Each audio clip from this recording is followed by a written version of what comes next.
사랑과 정의의 하나님, 사랑이 많으신 하나님, 우리를 긍휼히 여겨주시고 우리에게 복을 주사 오늘 함께 모여 감사의 마음을 들여 예배에 나왔습니다. 각자의 일과 육아와 삶 속에서 하나님께 나아가 예배를 드릴 때 하나님 기뻐 받아주시고 은혜를 부으사 더욱더 예수님을 따르는 삶에 동참할 수 있게 하여 주십시오. 이 나라를 사랑하시는 하나님, 이 나라를 바로 세워 주시옵소서. 위정자들과 권력을 지닌 사람들이 그들의 정의와 공정을 상식에 맞게 나라를 위한 다스림을 보이도록 하시고, 그들이 자신의 이익을 더없이 좋아하고 부정한 방법을 쓰는 이들을 배척하고 섬기며 살아갈 수 있는 사람들을 사용하여 나라와 국민을 잘 보필할 수 있도록 하여 주시옵소서. 특히 약한 자들의 말을 귀담아 듣게 하시고 어려운 자들의 필요함을 잘 찾아 돕는 이들이 나라를 이끌게 하여 주옵소서. 우리부터 약한 자들을 섬기는 사람이 되게 하여 주시옵소서. 요즘에 이상기후 위기로 전 세계 각지에서 고통을 받고 있습니다. 우리가 지구를 아끼고 더불어 살아갈 수 있는 마음들을 모으게 하시고 예측할 수 없는 기후 위기 속에서 살아갈 방법들을 알아가는 지혜를 구합니다. 도와주시옵소서. 우리는 연약한 존재입니다. 연약함을 채우기 위해 필요 이상으로 우리를 포장하게 하려 하는 모습을 불쌍히 여겨주시고 우리에게 가장 중요한 삶의 의미를 찾는 여정을 주님을 의지함으로 나아갈 수 있도록 저희를 붙들어 주십시오. 멀리 해외에서 복음을 전하시고 있는 선교사님들을 위해 기도합니다. 전염병으로 동양인들에 대한 혐오로 가득한 일상생활 속에서 묵묵히 그 나라의 복음화를 위해 노력하고 있는 사람들의 노력을 잊지 마시고 그들의 마음을 위로하시고 풍성한 은혜로 함께하여 주시옵소서. 다드림교회를 섬기는 교역자 성도들을 함께하여 주시옵소서. 각자 맡은 부분과 사역 가운데 기름을 부어주시고 말씀 안에서 하나 되게 하시고 서로 마주하지는 못하지만 서로 함께 동역하는 와중에 하나님께서 친히 함께하여 주시옵소서. 말씀을 전하시는 목사님을 위해 기도합니다. 목사님 가운데 기름 부어주시고 지혜를 허락하시어서 말씀 들려주시는 것에 저희가 큰 은혜를 받을 수 있도록 하여 주시옵소서. 모든 말씀 예수님의 이름으로 기도드렸습니다. 아멘.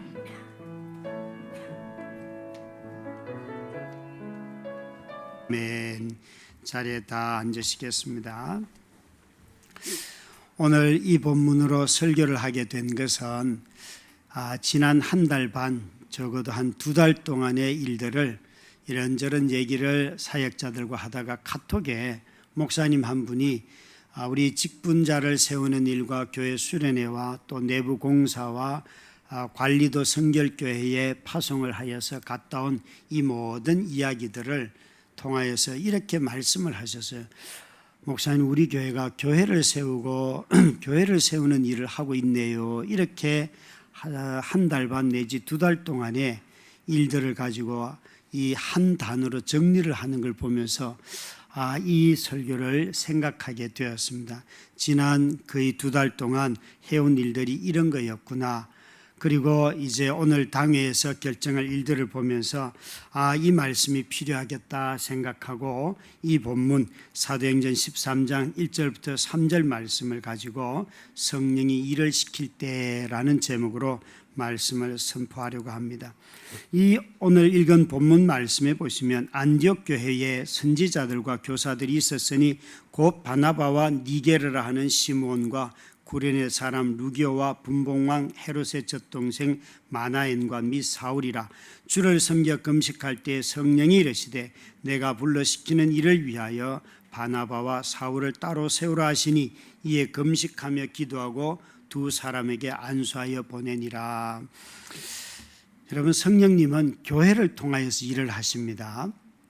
제가 여러분 이 말씀을 하실 때 교회만을 통하여 일합니다라고 말하지 않았다는 것을 기억을 하셔야 해요. 교회를 통하여 일하신다라고 말씀을 드렸습니다. 성령님은 교회의 영이시고 생명의 영이시기 때문에 교회를 항상 진리 가운데로 인도하시고 교회가 하나님의 뜻에 순종하도록 우리를 이끄십니다. 뿐만 아니라 생명의 영이신 성령님은 이렇게 5월, 6월이 되면 온 온 세상에 생명으로 충만하게 하시고 동시에 세상 곳곳에서 그 생명이 풍성하게 열매 맺도록 하시는 분은 성령님이십니다.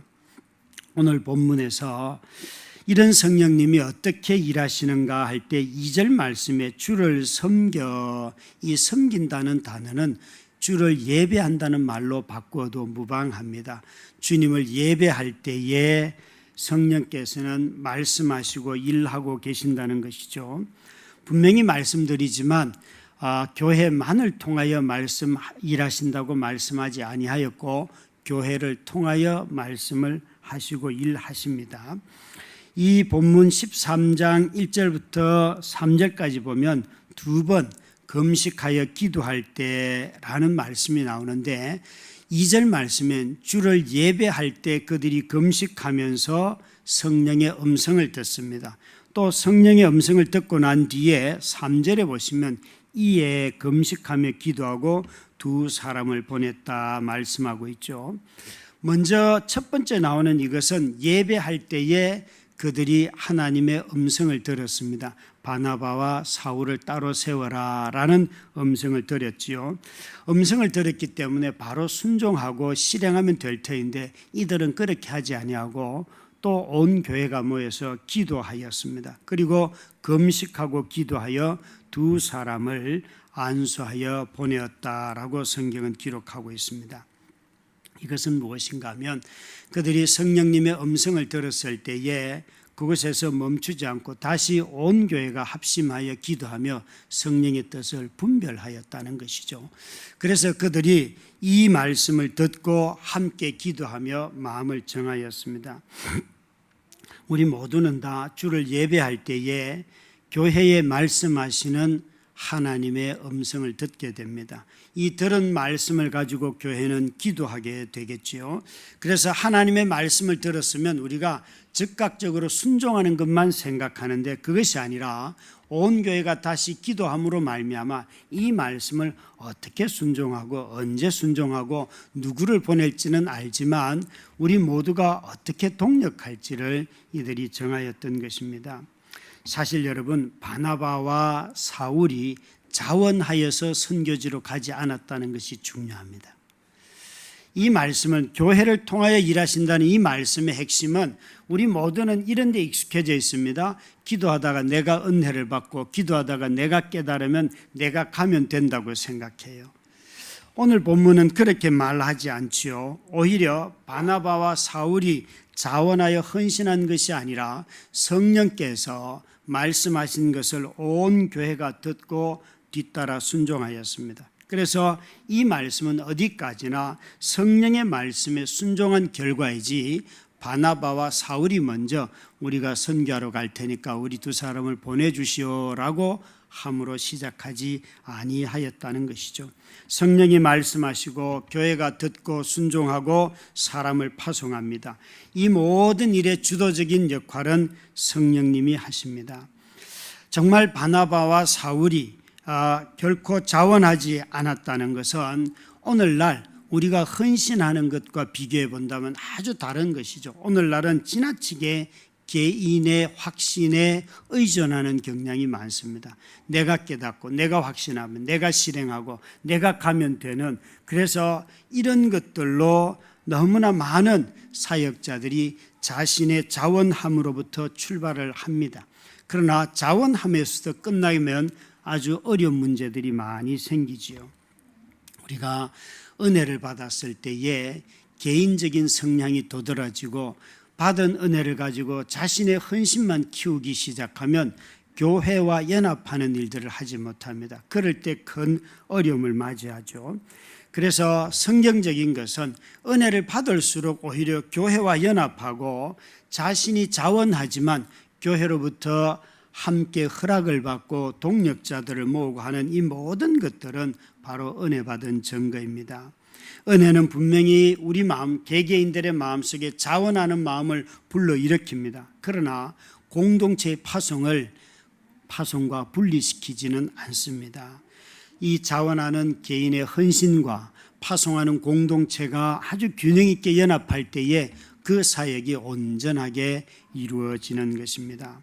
저는 지난 한 달 동안을 돌아보면서 우리 동역하는 교역자로부터 교회를 세우는 일을 했네요 라는 말을 듣고는 임직식으로부터 수련에 이르기까지 쭉 돌아보게 하셨어요. 특히나 이번 한 주간 관리도 성결교회를 사역하는 이 섬김의 사역은 이전에 제가 가서 설교하던 것과 완전히 달랐습니다. 여러분, 무엇이 달라졌는가 하면 이전에도 저는 어려운 교회 가서 섬기고 강사료를 받기는커녕 더해주고 오고 그런 게 있었습니다. 그런데 이전에는 제가 갈 때에 뭐 광고를 해도 성도들이 이렇게 넉넉하게 가서 그 교회를 섬기라고 재정을 후하게 주신 적이 거의 없습니다. 그런데 이번에는 굉장히 많은 재정들을 제게 모아주셨어요. 그래서 그 돈을 가지고 가서 그 목사님 부부를 섬기고 하는데 그 묵었던 펜션 사장님이 이러시는 거예요. 아니, 이 교회 부흥회 하러 왔는데 이 교회에서 섬기지 왜 강사가 다 냅니까? 이러시더라고요. 그래서 제가 우리 교회에서 내라고 저를 여기 보내셨어요. 그러니까 걱정 말고 하시면 돼요. 숙박비를 다 주신 후원금을 가지고 헌금을 가지고 다 계산을 하고 일체의 경비를 다 지불을 하고 왔어요. 그런데요, 제가 페이스북에다가 이 교회 이야기를 잠깐 적고 우리 교회 성도들이 이렇게 헌신했는데 저를 아는 패친들도 좀 헌신 좀 하십시오라고 글을 썼더니만 우리 교회 성도들이 후원해 주신 만큼 똑같은 액수를 그 교회 계정으로 들어왔다고, 재정으로 들어왔다고 목사님이 제게 말씀해 주시더라고요. 여러분, 하나님께서 교회와 함께 갈 때에 그 일들을 더 은혜롭게 만들어 주시는 거예요. 저 혼자 가서 설교할 때하고 완전히 다르더라고요.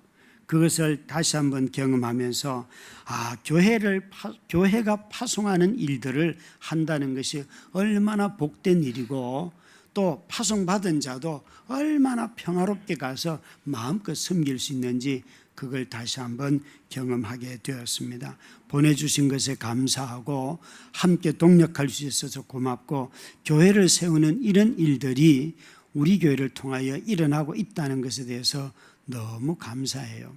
지난주에 장로님이 목사님 이제 지붕 개량 공사를 하러 간다 그렇게 광고를 하셨는데 가봤더니만 지붕 개량 공사 가지고는 안 되고요. 집을 다시 세워야 되는 가건물로 지어진 건물인데 그 교회도 교회를 세우려고 여러분 교회의 담임인 그 담임 목사님의 가족들이 먼저 헌신을 하고 몇몇 분들이 이렇게 또 후원을 받고 하여서 이미 그 교회는 교회를 세우려고 재정을 준비하고 계시더라고요.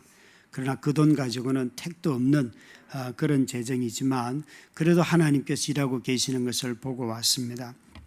여러분, 정말 성령님은 주님의 몸인 교회를 통하여 언제나 일을 하고 교회를 통하여서 일을 할 때 서로가 안전하고 서로가 평화롭게 되는 것입니다. 어떤 사역이든지 혼자서 일을 하면 문제가 되기 쉽지만 정말 교회와 연합해서 일하게 되면 서로가 보호받기 때문에 안전한 것입니다. 저도 그런 안전함을 여러분들로부터 받을 수 있어서 너무너무 감사를 드립니다. 두 번째로 성령님은 다양한 은사를 통하여서 일하십니다. 이 본문에 보시면 안디옥 교회 안에는 선지자들과 교사들이 있었으니라고 하는데 여기 언급된 바나바와 시므온과 루기오와 또 마나엔과 사울 5사람이 다 선지자인지 교사인지 누구는 교사고 누구는 선지자고 이거는 우리가 구분할 방법은 없습니다. 그러나 5명을 통칭하여서 그들에게 선지자와 교사의 은사가 있는 사람들이다라고 말씀을 하십니다. 우리가 이 선지자라는 말만 나오면 생각할 바가 많은데 사도행전 15장 32절부터 33절 말씀에 보면 이 초대교회 신약성경의 선지자의 특징을 잘 말씀해 주십니다. 같이 읽습니다. 시작.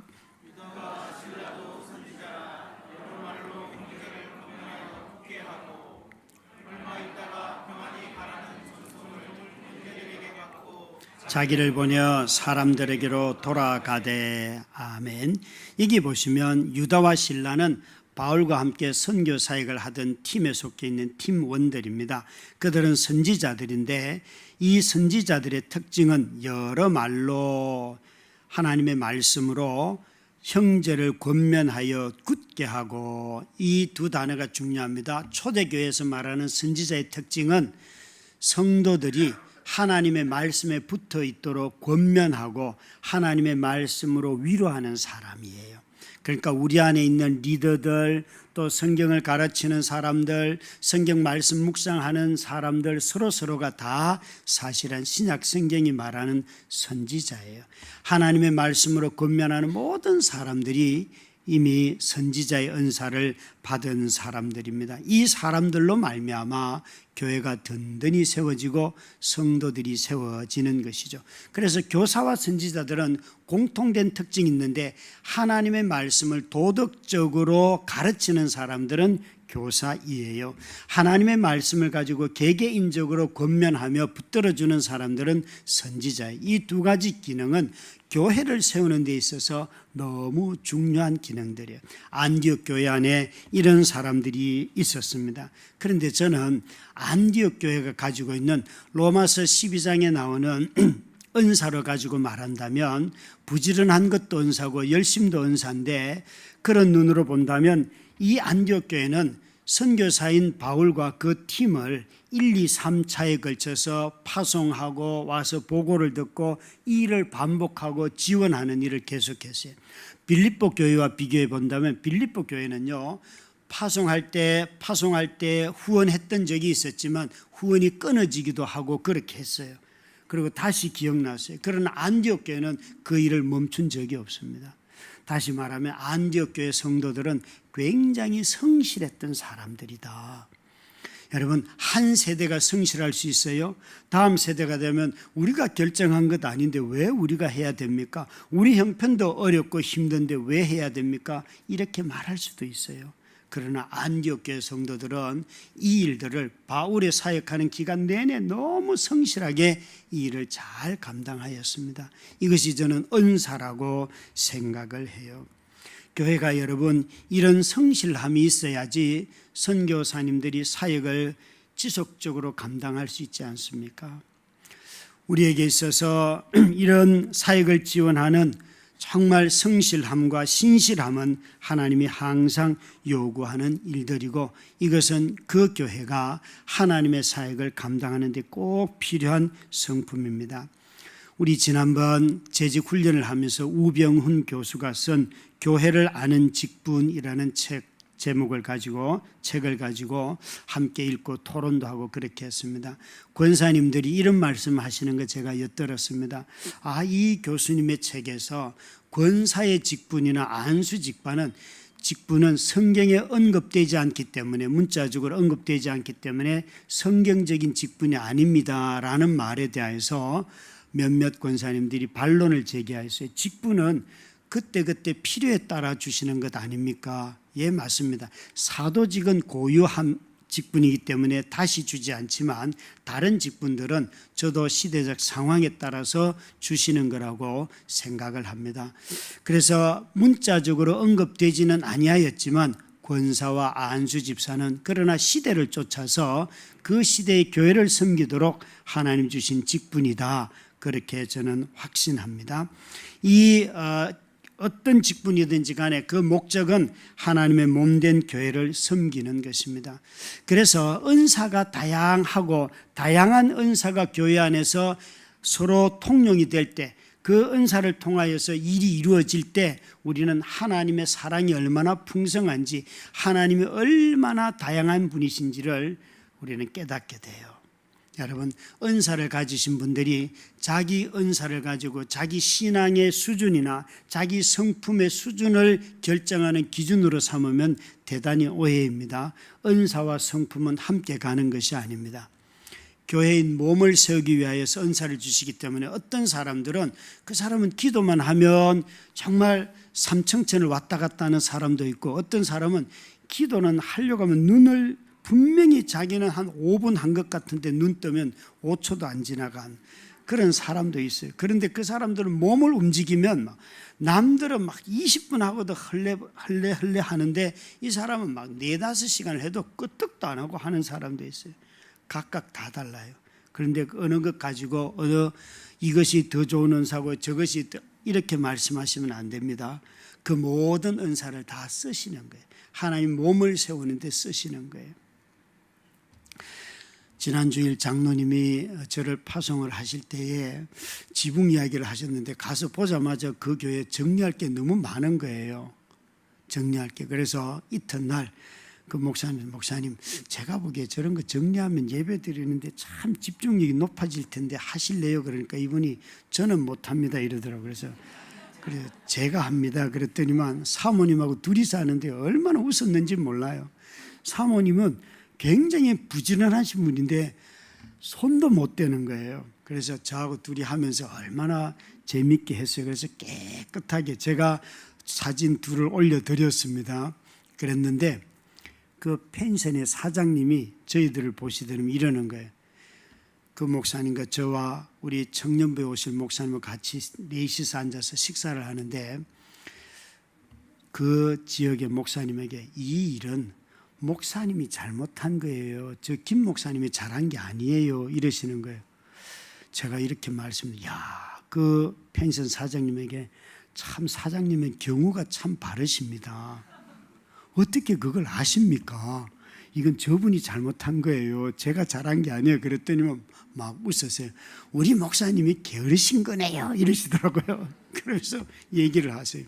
그래서 제가 웃으면서 그분에게 참 어르신 보니까 너무 유쾌하고 즐거우신데 목사한테 술 한번 얻어먹어 보실래요?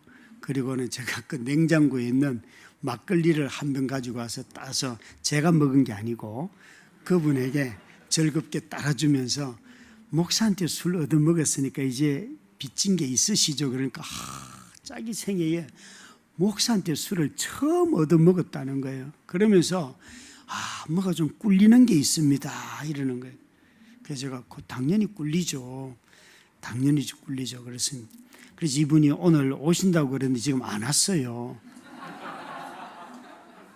그래서 제가 오시면 우리 교회에 막걸리 잘 드시는 분이 계셔서 그분을 붙여주시겠다고 지금 했는데 분명히 딸 집에 오기로 했는데 안 오셨어요.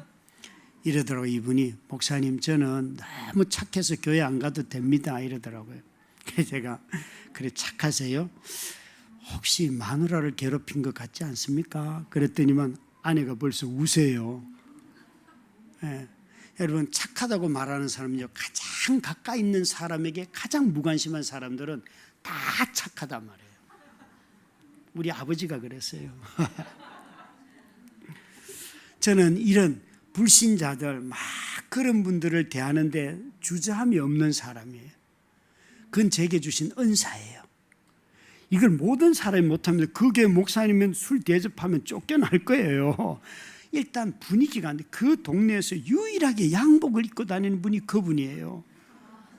제가요 목사님 양복 안 입으면 안 돼요. 그런데 양복 입으셔야 됩니다. 그래서 양복 입고 설교하느라고 힘들었어요.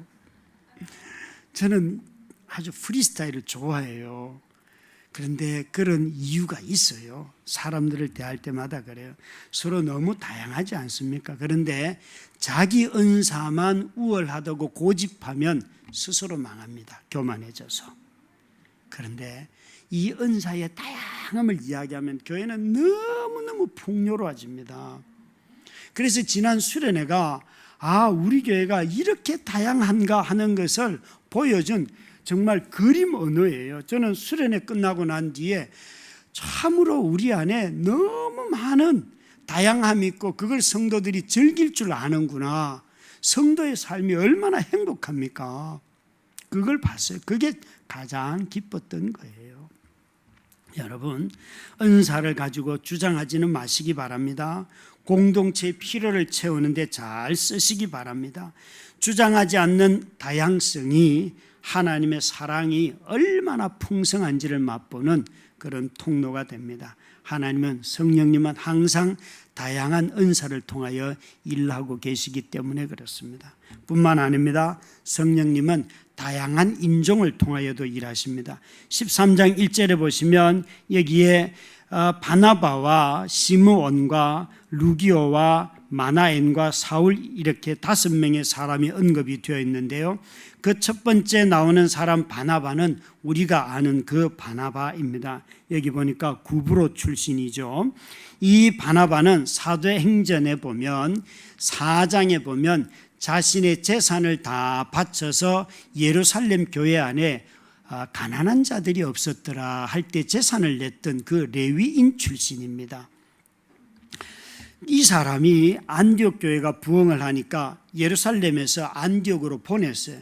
이곳에 와서도 또 그 성도들을 섬기는 일을 했습니다. 그러니까 이 바나바는 어디를 가든지 간에 교회를 섬기는 일을 자신의 재산과 시간과 또 위임받은 모든 권한을 가지고 잘 쓰는 사람이었어요. 나중에 보면 자기가 와서 먼저 섬기다가 자신의 실력 가지고는 안디옥 교회를 도울 수가 없으니까 누구를 찾아가는가 하면 바울을 찾아가요. 다메섹에 있는 바울을 찾아가서 그 바울을 데리고 와서 안디옥에서 가르칩니다. 참 이 바나바는 그 점에 있어서 다른 사람들을 잘 세우는 겸손한 사람이에요. 자신에게 그런 능력이 없으면 다른 사람을 세워서라도 교회를 세웠던 사람입니다. 내게 능력이 없다고 내게 은사가 없다고 포기하는 사람이 아니에요. 자신의 부르심을 감당하기 위해서 겸손하게 자신보다 더 뛰어난 사람들을 세우는 것을 주저하지 않았던 인물이 바로 바나바였습니다. 뿐만 아닙니다. 두 번째 사람은 니게르라고 하는 시몬인데, 여러분 누가복음 23장 26절에 보면 예수님이 십자가를 지고 갈 때 지지 못할 때 끌려가면서 진 사람이 있습니다. 같이 읽습니다. 그들이 예수를 끌고 갈 때에 시몬이라는 구레네 사람이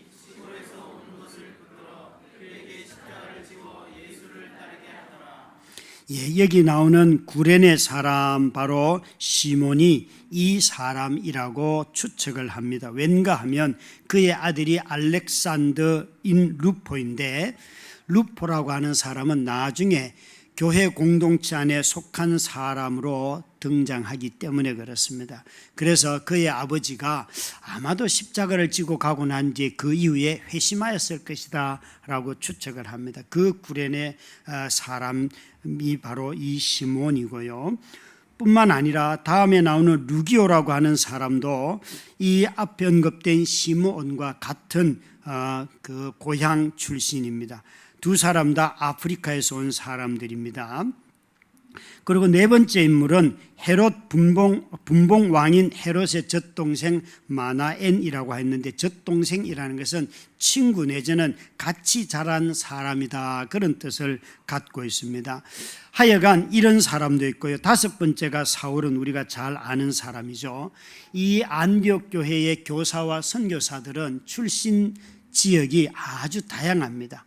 다양할 뿐만 아니라 그 배경도 다르고 피부도 다르고 배움의 차이도 다르고 사회적인 신분도 다 달랐습니다. 그러나 한 교회 안에 속하여서 교회를 섬겼다는 것이죠. 여러분, 우리가 이 안디옥 교회 안에서 일어난 이 일들을 볼 때 교회는 항상 이런 배타성을 극복하고 또 혈통을 극복하고 출신 성분을 극복하고 사회적 차별을 극복했던 것이 교회입니다. 예수 그리스도 안에서 하나 되는 것, 이거 참 중요하죠. 섬 문화에서는 사람을 배척하는 게 있다고 해요. 와서 그곳에서 10년을 살고 12년을 살아도 같은 동네 사람을 여기지 않는다고 그렇게 말씀들을 하시더라고요. 교회 안에 있을 때 이런 배타성을 어떻게 극복할 수 있을까요? 성령님은 여러분 다양한 인종을 통하여서 일하시는데, 이 다양성, 인종의 다양성이 하나님이 만드신 세상의 부요함을 경험하게 하십니다. 여러분, 같은 노래를 해도 다른 언어로 노래할 때 그 노래의 아름다움을, 하나님의 그 풍요로움을 우리가 얼마나 자주 맛봅니까? 하나의 언어로 쓰면 하나님은 찬양할 수가 없는 것이지요. 그런 점에서 우리 교회는 적어도 다름으로 인하여 사람을 차별하지 않으려고 노력을 해야 합니다. 저는 성령을 색깔로 표현한다면 아주 화려한 무지개 색깔처럼 다양한 색을 갖고 계신다고 생각을 해요. 그래서 하나님이 세상을 만들 때에 각종 실과의 나무는 종류별로, 사람도 그렇게 다르게 만들고 고기도 다르게 만들고 각각 다르게, 여러분 하나님이 그 창세기 1장에 보면 얼마나 각각 종류별로 만드십니까? 여러분 꽃도 보면 이 앞에 있는 두 종류의 꽃이지만 이 앞에 같은 조건, 같은 환경에 같은 자리에 갖다 놔도 어떤 꽃이 먼저 자라고 먼저 피고 다 다릅니다. 다 다릅니다. 하물며 꽃도 그런데 사람도 얼마나 그렇겠습니까? 혹시 에어컨 중앙의 것을 좀 꺼주시면 좋을 것 같아요. 성도들이 추워하는 게 여기서 보입니다. 여러분 꽃도 그런데 하물며 사람은 얼마나 다양할까요? 같은 몸에서 태어났다고 다 똑같지 않잖아요. 똑같이 대하면 실수하지 않습니까? 그죠? 그래서 우리가 사람도 보면 이 다양성을 인정하는 것이 부부부터 힘들어요. 나하고 함께 사는 사람이 그 말만 하면 알아들을 것 같은데 그게 안 돼요. 너무 다양해서 그래요. 너무 다양해서. 하나님은 본질적으로 다양성을 추구하시는 분이십니다. 하나님은 그래서 항상 다양한 인종들에게 다가가세요. 그래서 자기 아들도 죄인인 우리를 의인인 그분이 자기 아들을 우리에게 보내셨어요. 우리에게만 보낸 것이 아니고 온 인류에게 다 보내시는 분이. 이것은 여러분 다양하다는 걸 인정하고 찾아가는 것이에요. 너희들이 나와 똑같으면 찾아올게. 하나님은 단 한 번도 그렇게 말씀하신 적이 없어요. 그래서 교회 안에서 그 사람의 문화적인 것, 그 사람이 가지고 있는 재산, 또 그 사람이 배운 것 가지고 자꾸 사람을 구별해내고 차별화하면 그것은 하나님이 우리에게 보여주신 태도가 아닙니다. 심지어 죄인이라 할지라도 동성애 자라 할지라도 그 사실이 죄임에도 불구하고 그 사람들을 차별해서는 안 됩니다. 이것은 그들을 우리가 죄인을 대하는 하나님의 마음을 가지고 다가가는 것입니다. 저는 사람들이 자꾸만 우리가 그런 사람들을 대하면 우리가 물들 것을 염려하는데, 여러분 진리를 가진 우리가 그들을 물들게 하는 것이 하나님이 원하시는 삶의 방식 아닙니까? 왜 자꾸 진리 아닌 사람들을, 진리가 없는 사람들을 분리해내려고 합니까? 오히려 진리를 가진 우리들이 그들 가운데 들어가서 그들이 변화되고 그들이 하나님을 알기를 바라는 마음으로 우리가 다가가야 하지요. 그것이 하나님이 바라시는 일이고 성령님이 하시는 일입니다. 참 우리가 이런 죄 지을 것에 대한 두려움 때문에 또 자신이 때로는 미성숙해서 어떤 일정한 기간 동안은 그런 태도를 취할 수는 있지만, 그러나 그것이 사람을 대하는 태도로 굳어지면 안 되는 것입니다. 성령님은 그렇게 일하지 아니하십니다. 성령님은 다양한 인종을 통하여 일하고 계십니다. 그래서 우리 안에 있는 서로의 다양함은 성령님이 일하시는 좋은 통로가 됩니다. 뿐만 아니라 성령님은 아주 모험적으로 모호하게도 일하십니다. 제가 오늘 본문에서 주목하는 것은 이들에게 예배할 때 하신 말씀은 내가 불러 시키는 일을 위하여 바나바와 사울을 따로 세우라, 이것밖에는 없습니다. 언제 보내라는 것인지, 어디로 보내라는 것인지, 얼마를 가지고 보내라는 것인지 이런 말씀은 하나도 언급이 없습니다. 그냥 바나바와 사울을 따로 세우라라고 말씀하고 계십니다. 안디옥 교회가 이 말씀을 들을 때에 그들이 교회를 세운 지 2, 3년이 채 지나지 아니하였을 것 같습니다. 시기적으로 보면 교회를 세운 지 2, 3년도 되지 않았는데 그 교회를 세우는데 중심적인 역할을 했던 두 사람을 보낸다는 것은 대단히 주저되는 일이에요. 아마 모두가 다 염려할 것 같습니다. 마치 이 두 사람이 없으면 안디옥 교회가 안 될 것 같은 그런 두려움을 불러일으키지요. 사실 여러분, 그 사람이 없으면 안 될 것 같아요 라는 두려움이 교회에서 항상 일어나는 일들입니다. 다드림교회 김병년 없어도 교회 되지요?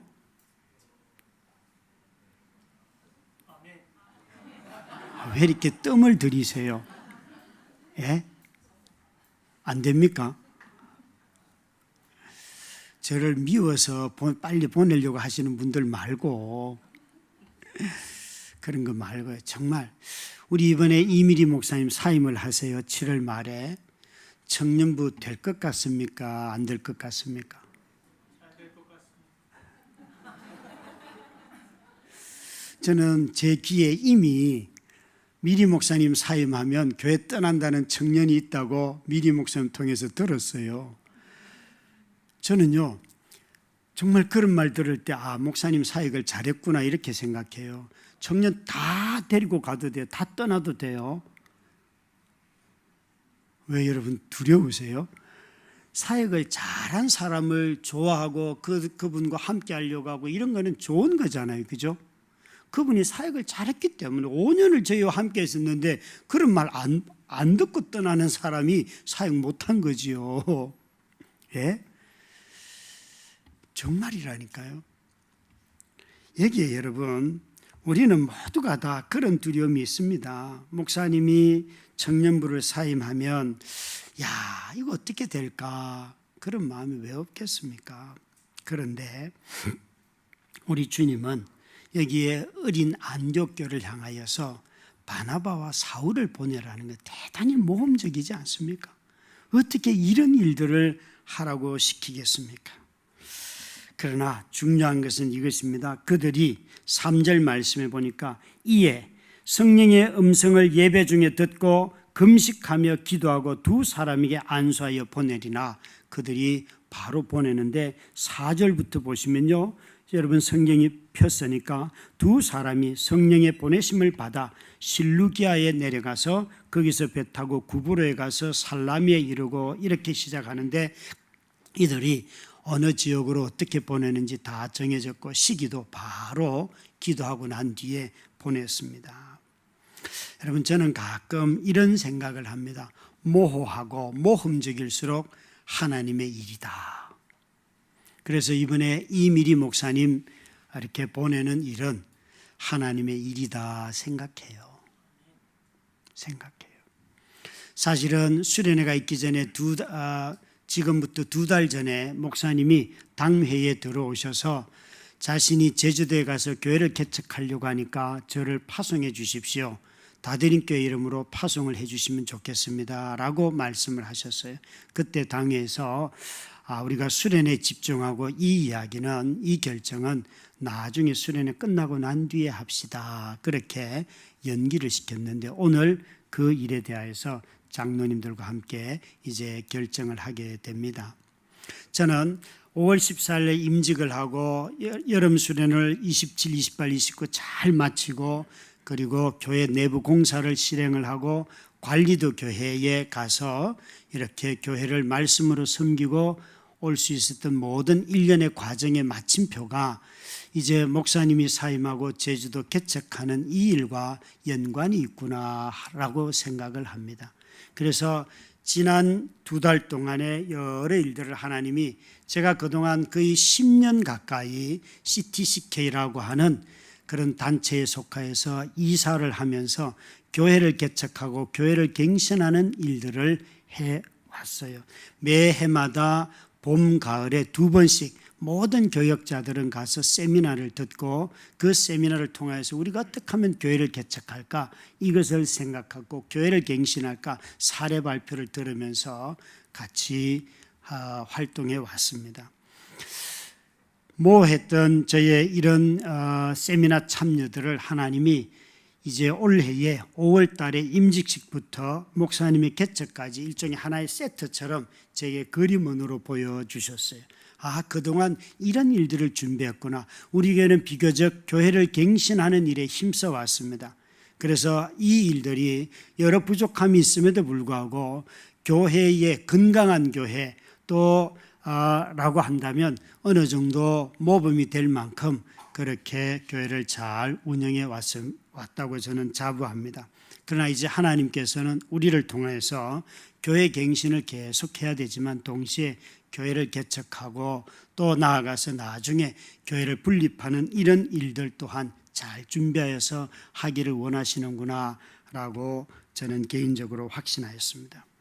이제 그런 점에서 오늘 당회에서 결정을 하고 또 앞으로 어느 과정을 통하여 재직해서 결정을 하고 이 모든 과정을 통하여서 다대림교회가 교회를 갱신하고 교회를 개척하는 교회로 거듭날 수 있기를 주의 이름으로 축원합니다. 저는 사임하는 미리 목사님이 어떻게 교회 개척을 준비하는지를 옆에서 지켜보고 있습니다. 그런데 참 많이 두려워하는 것 같아요.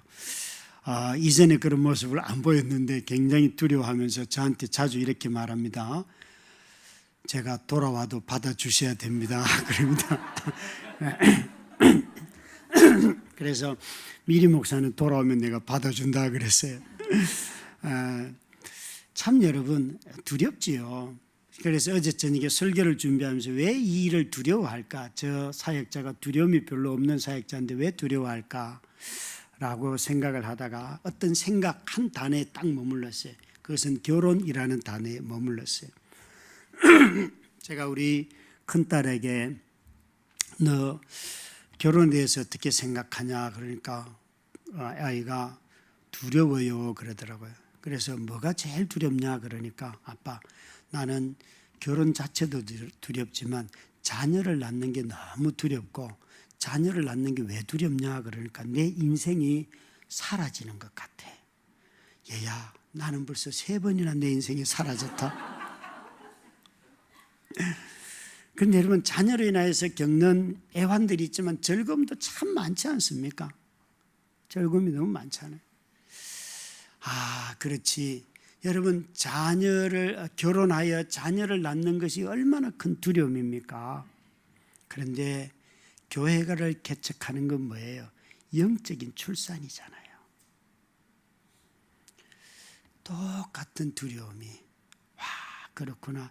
생활이 안정이 안 됐는데 어떻게 자녀를 낳고 살았는지 모르겠어요. 생활이 안정된 적이 없었는데 자녀를 낳고 살아왔어요. 저는 교회도 마찬가지인 것 같습니다. 교회도 생명을 낳고 생명을 양육하는 일이기 때문에 그 두려움이 누구든지 개척하려고 하는 사람들 마음속에 때로는 막연한 불안감으로 때로는 당연한 두려움으로 내가 이 모험하는 이것이 너무 모호한데 이 일들을 내가 해야 될까? 어떻게 될까? 그것만 생각하면 두려워할 때가 있지요. 그러나 성령님께서 우리의 이 모호하고 때로는 불안감이 찾아오고 막연한 이 인생을 통하여 일하고 계신다는 사실을 저와 여러분이 잊지 마시기를 주의 이름으로 축원합니다.